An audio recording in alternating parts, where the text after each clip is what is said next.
विराट कोहली को देखते हैं तो उनका अग्रेशन, बिल्कुल। फायर, जो वो सब चीज़ें आप ट्राई करते हो कि ये बेस्ट चीज़ है। I think Ranji trophy level difficult है। सचिन सर का जो मतलब बैकलिफ्ट है, फिर स्ट्रेट ड्राइव है। I played 18 years. एनसीए में था तभी राहुल द्रविड़ सर को देखा था, तो उनमें से एक चीज़ें सीखी कि प्रिपरेशन कैसे होती है। विराट कोहली की मतलब देखे स्टैट्स वगैरह, दे आर द लेजेंड्स। कौन मतलब अच्छा करियर बना सकता है, तो आई थिंक फ्यूचर में जैसे आपने बताया शुभमन गिल वही बना सकते हैं, ऋषभ पंत है, वो काफ़ी इस्टेब्लिश है और ये टीम में वो हंगर है। इसीलिए हम लोग ने, जैसे जायसवाल ने सेंचुरी की, ऋषभ ने 2 ईच इनिंग 100, फिर शुभमन का सेंचुरी, तो वो ये शो करता है कि वो हंगर है डोमिनेट करने के लिए। नमस्कार, मैं हूं आदित्य, इंडिया.com में आपका स्वागत है। पिछले कुछ दिनों से जो खबर आई, एक खबर ये आई है कि विराट कोहली ने और रोहित शर्मा ने T20 और टेस्ट क्रिकेट से संन्यास ले लिया है। साथ ही एक और बड़ा क्रिकेटर, उन्होंने भी ये संन्यास लिया है। उनका नाम है प्रियांक पंचाल। आपको बता दें कि प्रियांक पंचाल गुजरात के पूर्व कप्तान हैं। फर्स्ट क्लास क्रिकेट की अगर बात करें तो 8000 से ज़्यादा रन हैं इनके नाम। साथ ही इन्होंने 250 से ज़्यादा मैच खेला है। तो प्रियांक सर, आपका स्वागत है। सर, कैसी रही है जर्नी? पहले तो thank you so much for having me here. Journey काफ़ी अच्छी रही, और आपने जैसे बताया कि इतने रन्स किए, इतने मैचेस खेले, तो डेफिनेटली जर्नी बहुत ही अच्छी रही। और 18 ईयर्स, और आई would say that more than 18 years of grinding and all those hard work, तो जर्नी काफ़ी अच्छी रही। It was I would say कि एक्सपीरियंस काफ़ी अच्छा रहा। एट द सेम टाइम काफ़ी लर्निंग्स था, और काफ़ी कुछ चीज़ें थी जो अचीव करने को भी मिली। सो सर, अगर हम बात करें 2021 की, तो आपको जो साउथ अफ्रीका दौरे में आपका सिलेक्शन हुआ था, और जब रोहित शर्मा चोटिल हुए थे, लेकिन वहाँ जाने के बाद फिर डेब्यू नहीं हुआ, उस बात का कितना मलाल रहा है? आई थिंक उस टाइम पे मैं सिलेक्ट हुआ, आई थिंक वो मेरे लिए एक अचीवमेंट था, बिकॉज जब भी क्रिकेट स्टार्ट किया था तब से लेके एक ही सपना था कि इंडिया को रिप्रेजेंट करना है, और उधर जाने का मौका मिला। वो मेरे लिए एक बहुत बड़ी बात थी। Eight the same time performance को जब भी रिवॉर्ड मिलता है तो you feel so proud of your self. मौका मिला नहीं मिला वो सेकेंडरी चीज़ था उस टाइम पे और अभी भी मेरे लिए, क्योंकि हम लोग ऐसे सोचते हैं कि टीम में गए तो मौका मिलना ही चाहिए। बिल्कुल। तो हमेशा ऐसा नहीं होता है, और obviously some time you also have to think in a practical manner कि मिला है तो भी यू शुड बी ग्रेटफुल, क्योंकि मेरे वैल्यूज़ ऐसे हैं कि जब मैं बड़ा ही ऐसे हुआ हूँ कि जो आपको मिलना है वो मिल के ही रहेगा। सो आप जितना भी ट्राई करते हो, जो नहीं मिलना है वो आपके हाथ में है ही नहीं। सो मेरे कंट्रोल में वही था कि परफॉर्मेंस करना, फिर कंसिस्टेंटली परफॉर्म करना, फिर चांसेस जो भी मिले नहीं मिले वो सेकेंडरी है, क्योंकि पहले ऐसी चीज़ें भी हुई थी जिसमें शायद तक मैं फील कर रहा था कि मैं डिज़र्व नहीं करता हूँ, तभी मेरे को मौका मिला था। जी। तो उस टाइम पे मैंने कुछ कंप्लेन नहीं किया। तो ये टाइम पे भी आई वुड से कि I don't feel bad about it, it's just the way life works. So yeah, मतलब आप कहना चाहेंगे जो भी मिला उससे खुश रहना चाहिए, इंसान को मुकम्मल मानना चाहिए। राइट। और एक सवाल है, क्योंकि ये टाइमिंग को लेकर सवाल है, क्योंकि हमने देखा कि जैसे कि मैंने इंटरव्यू में बताया कि विराट कोहली भी संन्यास ले रहे हैं, रोहित शर्मा ने भी। अभी ये दोनों वनडे खेलेंगे, लेकिन जो T20 है टेस्ट में नहीं दिखेंगे। और यही टाइमिंग है जब आपने इसी टाइमिंग को चुना है संन्यास लेने के लिए। 35 साल आपकी उम्र है। क्या मतलब कौन सी ऐसी मुख्य वजह रही है जो फिलहाल आपने सोचा कि नहीं, अब जो है संन्यास लेना है? आई थिंक कोई एक वजह को बताना, पिन पॉइंट करना मेरे लिए थोड़ा डिफ़िकल्ट है। बट मैं ऐसा बोलूँगा कि जो मैं करना चाहता था वो मैंने किया। Like obviously with cricket I have achieve so many things, and with support of my association and all the selectors, all the coaches, जो भी मेरे जर्नी में पार्ट थे, उनके साथ रह के मैंने काफ़ी कुछ चीज़ें सीखा। और एसोसिएशन ने बहुत अच्छा सपोर्ट किया थ्रू आउट दिस जर्नी। तो यही था कि मैंने अचीव किया है, ऐसा नहीं है कि like I played 1 or 2 years, I played 18 years। सो वो एक पॉइंट आया था कि मेरे को सोचना था कि अभी मैं आगे कितना खेल सकता हूँ। बिल्कुल बिल्कुल। तो वो क्वेश्चन मेरे दिमाग में था और इसका आंसर मेरे को ऐसे ही मिला कि मैं आगे अभी डेफिनेटली 3-4 साल खेल सकता हूँ।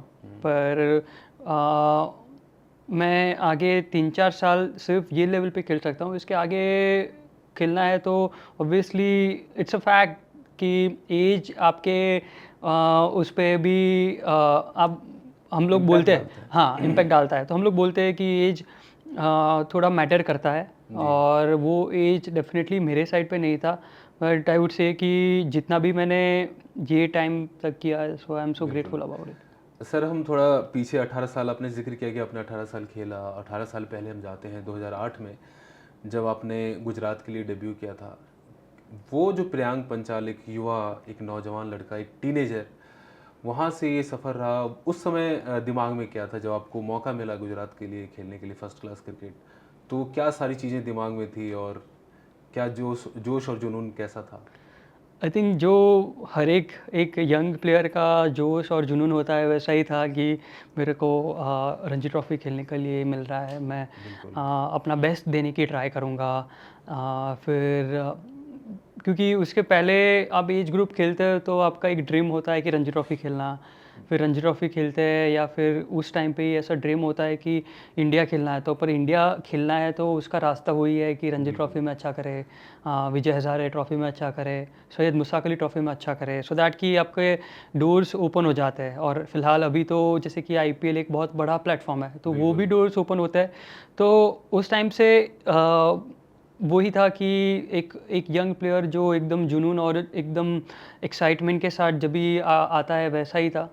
अनफॉर्चुनेटली मैं इतना परफॉर्म नहीं कर पाया, पर मैंने काफ़ी कुछ चीज़ें वो सीज़न में सीखी। इनफैक्ट मेरा विजय हज़ारे का डेब्यू पहले हुआ था और उसके बाद रणजी ट्रॉफ़ी का डेब्यू हुआ। तो विजय हज़ारे ट्रॉफ़ी में मैंने पहले मैच में 100 रन किए थे, उसके बाद 70 किया, उसके बाद 60 किया। So I was expecting the same kind of performances from Ranji trophy.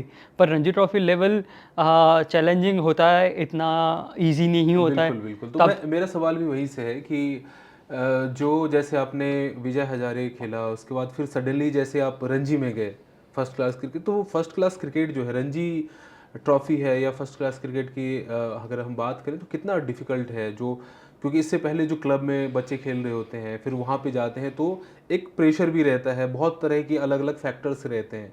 तो आप उस पर क्या कहना चाहेंगे? I think Ranji Trophy level difficult है क्योंकि हर एक जो भी प्लेयर्स होता है वो काफ़ी कुछ एक्सपीरियंस होता है उनके पास, उनके साथ बहुत सारी हार्डशिप के साथ वो लोग वो लेवल पे पहुंचते हैं। So you are competing against top athletes और top cricketers of that state. तो रणजी ट्रॉफ़ी लेवल इतना इजी नहीं है। पर जब भी मैंने रणजी ट्रॉफ़ी खेला तो उस टाइम पे मैं भी स्ट्रगल किया।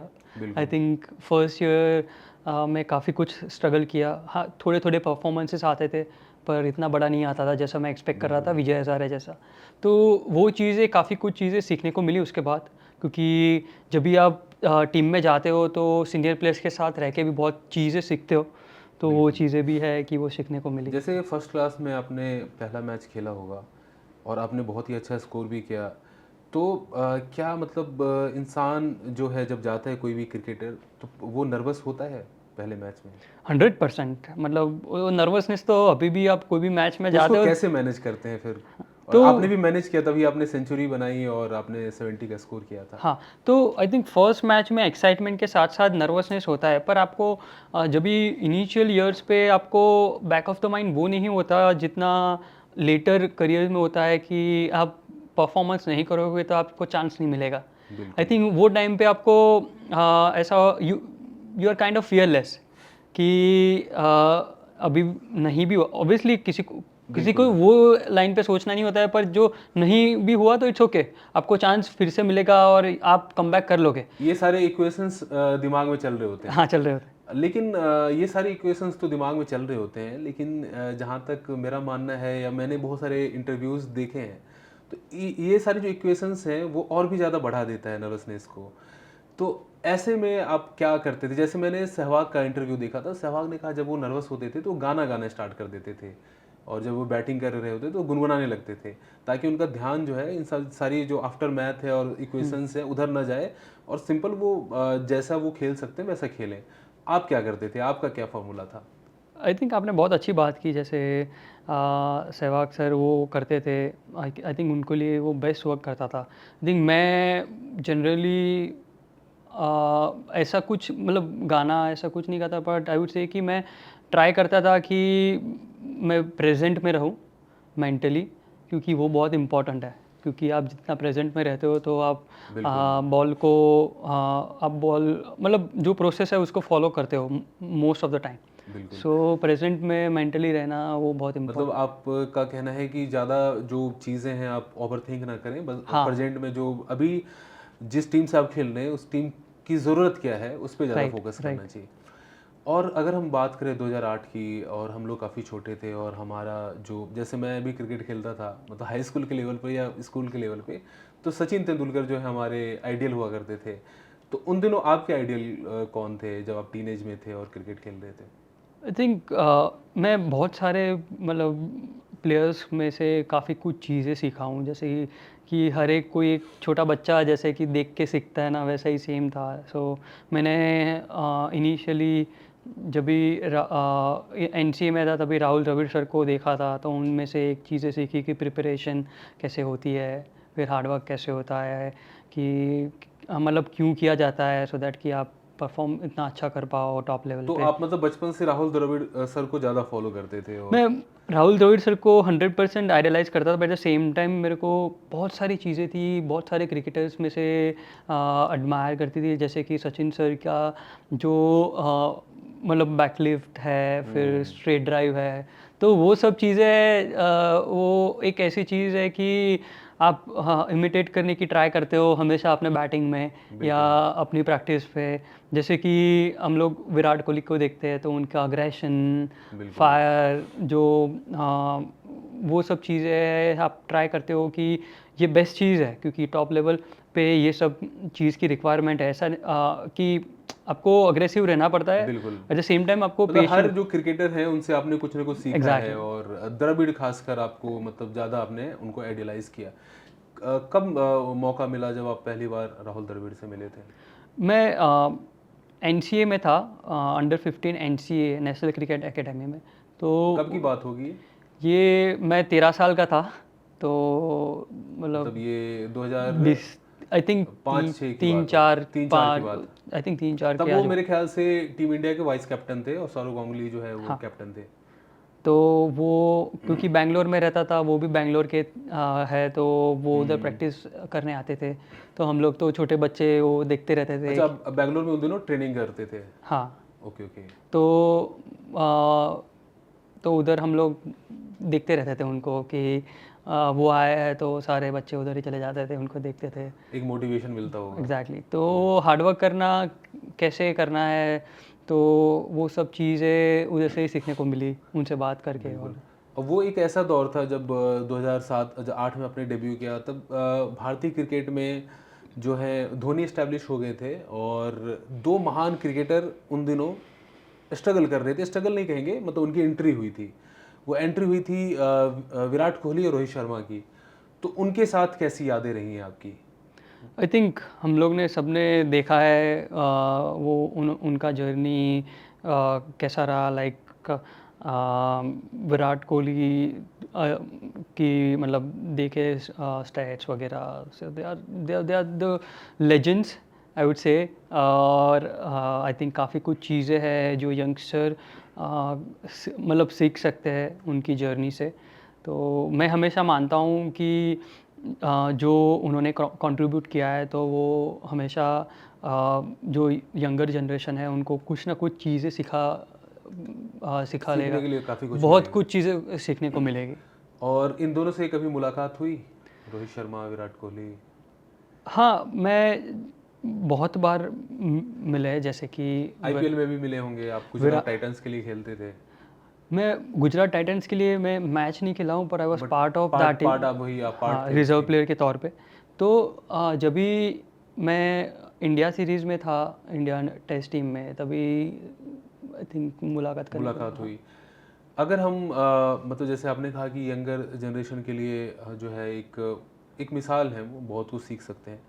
तो अगर हम देखें कि यंगर जनरेशन में उस लेवल के क्रिकेटर, जैसे कि हमने देखा एक टाइम में सचिन और द्रविड़, या सौरव गांगुली, या फिर हमने देखा एमएस धोनी, विराट कोहली और रोहित शर्मा, अभी मौजूदा दौर में आपको कौन से क्रिकेटर लगते हैं जो काफ़ी लंबे टाइम तक खेलेंगे और बहुत सारे रिकॉर्ड्स उनके नाम होने वाला है? जैसे हम देख रहे हैं शुभमन गिल हैं, यशस्वी जायसवाल हैं, तो ऐसे आपको कौन से क्रिकेटर्स में आपको बहुत ज़्यादा उम्मीद नज़र आती है? आई थिंक मैं विराट कोहली और उनके करियर से इनके करियर को कंपेयर नहीं करना चाहूँगा, पर आपने जैसे बोला कि कौन मतलब अच्छा करियर बना सकता है, बिल्कुल, तो आई फ्यूचर थिंक में फ्यूचर जिनका में जैसे आपने बताया शुभमन गिल वही बना सकते हैं, ऋषभ पंत है, वो काफ़ी इस्टेब्लिश है और उनके पास विथ एज वो बहुत ही अच्छा करियर बना सकते हैं। और जैसे आपने जायसवाल का नाम दिया, जी बिल्कुल, और आई थिंक दिल दिल क्योंकि डेफिनेटली मेक ये गुड। सारे यंग टर्क्स हैं और लगातार हाँ, बेहतरीन खेल रहे हैं, राइट। हमने आईपीएल में भी देखा है। तो कौन सा ऐसा नया क्रिकेटर जिसने आपको बहुत प्रभावित किया हो, जिसने कहा हो कि क्या मतलब आपने सोचा हो कि क्या यार क्या ज़बरदस्त खेलता है?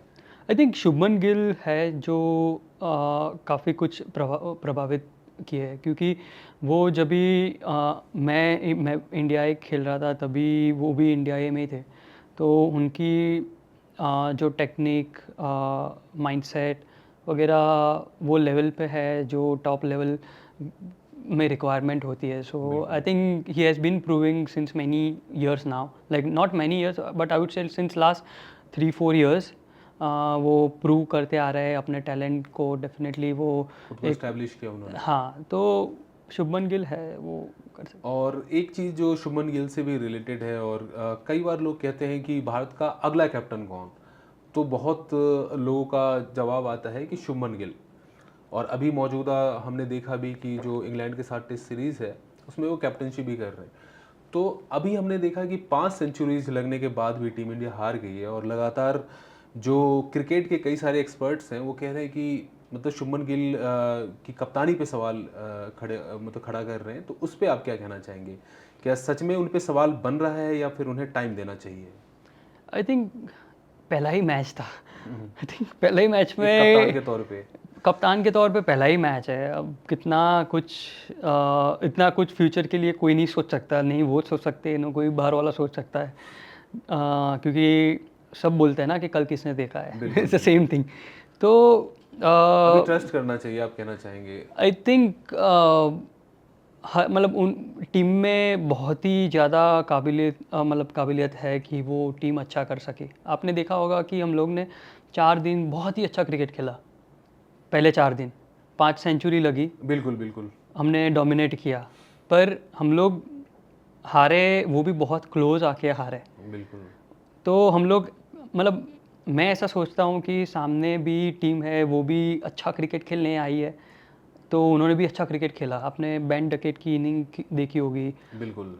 वो जो भी प्लेयर्स बैटिंग किया, मतलब लास्ट इनिंग पे, वो उन्होंने एक्स्ट्रा ऑर्डिनरी बैटिंग की, इसीलिए वो स्टेज पे पहुँचे जहाँ उनके लिए गेम इजी हो गया।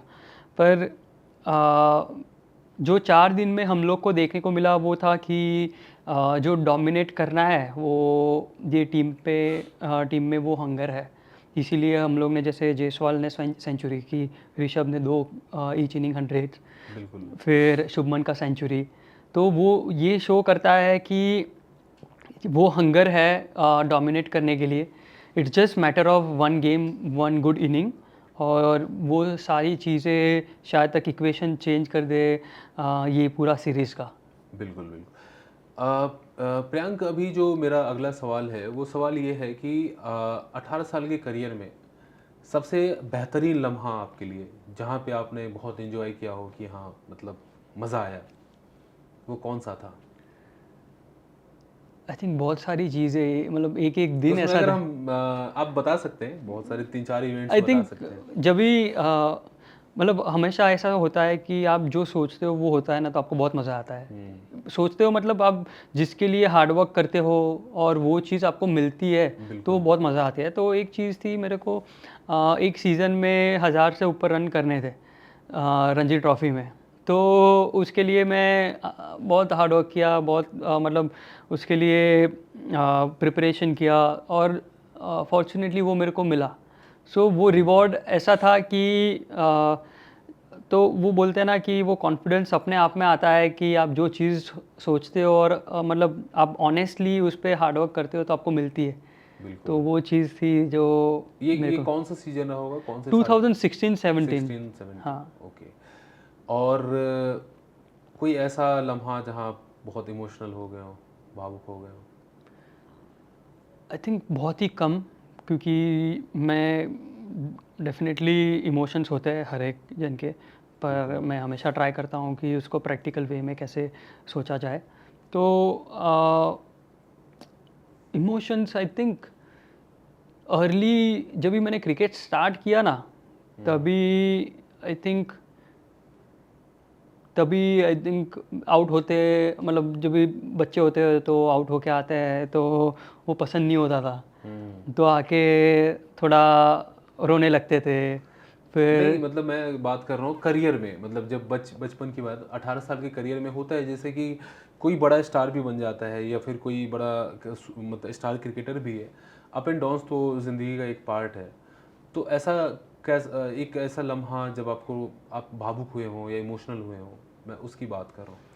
आई थिंक वो 18 इयर्स के करियर में क्योंकि हम तो इंसान ही हैं, तो हम उसको आई थिंक भले हम अपने परफॉर्मेंस में ना दिखने दें, लेकिन कहीं ना कहीं अंदर तो फीलिंग आती है कि हाँ, इस पॉइंट ऑफ टाइम पे।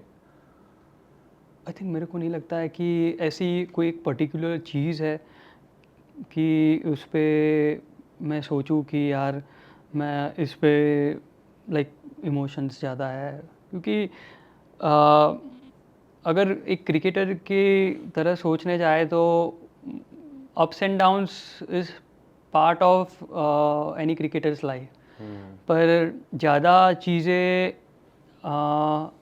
वो मतलब इन ब्रॉडर पर्सपेक्टिव वो कंपनसेट हो जाती है। तो आई बिलीव इन दैट कि ब्रॉडर पर्सपेक्टिव वही है कि इवेंचुअली आपको जो मिलना है वो मिल के ही रहेगा, but at the same time you should be patient enough to wait, और आपको ऐसा नहीं है कि आप सोच रहे हैं तो आपको सब कुछ मिल ही जाएगा। बिल्कुल। तो मैं पर्टिकुलर एक दिन एक चीज़ ऐसी नहीं है मेरे को पता कि मैं बता सकूं कि हाँ, वो तो कहीं। हाँ, पर जैसे आज भी कुछ चीज़ें आपकी तरफ वर्क नहीं करती है तो आपको बुरा लगता है, हम्म।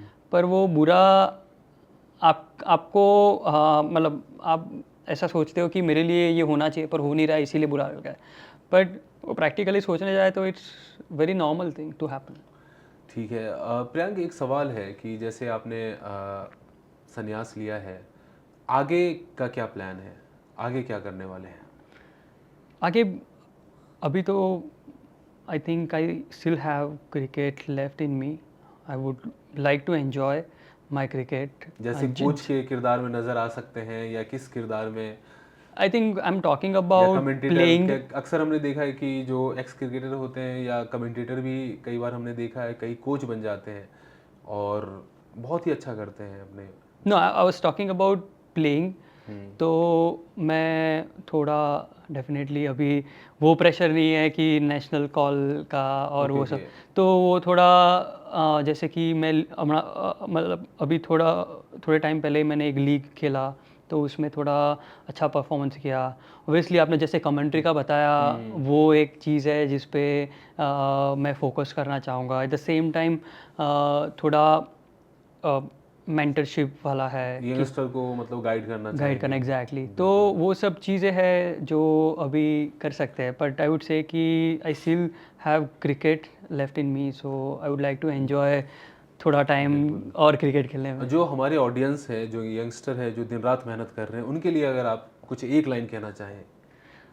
क्रिकेटर जो क्रिकेटर बनना चाहते हैं और दिन रात मेहनत कर रहे हैं, उनके लिए अगर एक लाइन में आप उनको गाइड करना चाहें या कुछ आई ऐसी थिंक आपके पास मेहनत करना है, eight the same time right direction में मेहनत करना है, और वो मेहनत करने के बाद आप परफॉर्मेंस में भी कन्वर्ट करना है, क्योंकि कभी कभी होता है, कभी नहीं होता है performances, but eventually that performance only counts. So आपको सब चीज़ें प्रैक्टिकल वे में देखनी है। मैं बार बार प्रैक्टिकल शब्द इसीलिए यूज़ कर रहा हूँ क्योंकि बहुत सारे क्रिकेटर्स होते हैं जो बिना कुछ देखे, बिना कुछ सोचे बस क्रिकेट खेलने जाते हैं और वापस आते हैं। उनको पता नहीं होता है कि आगे करियर क्या हो सकता है। तो मैं ऐसा मतलब बोलना चाहूँगा कि there is no alternative of performances and hard work. So keep working hard and do the best. Like performances बहुत इम्पॉर्टेंट है, और जब भी आप एक बार परफॉर्मेंस करना स्टार्ट करो तो make sure you make it big. बिल्कुल। तो आजकल आपका क्या मतलब डेली रूटीन क्या है, दिनचर्या क्या रहता है? It's very normal, waking up, training करना, तो वो सब चीज़ है। फैमिली को कितना टाइम दे पाते हैं? अभी थोड़ा ज़्यादा दे पाता हूँ तो हाँ, वो भी इम्पोर्टेंट है। बिल्कुल। तो क्योंकि all this years you also sacrifice on those things, so yeah. बिल्कुल। प्रियांक, आपसे बात करके मुझे बहुत ही अच्छा लगा और उम्मीद करता हूँ कि हमारे दर्शकों को भी बहुत अच्छा लगा होगा। और India.com में आने के लिए आपका बहुत बहुत शुक्रिया। धन्यवाद। थैंक यू सो मच और thanks for having me here.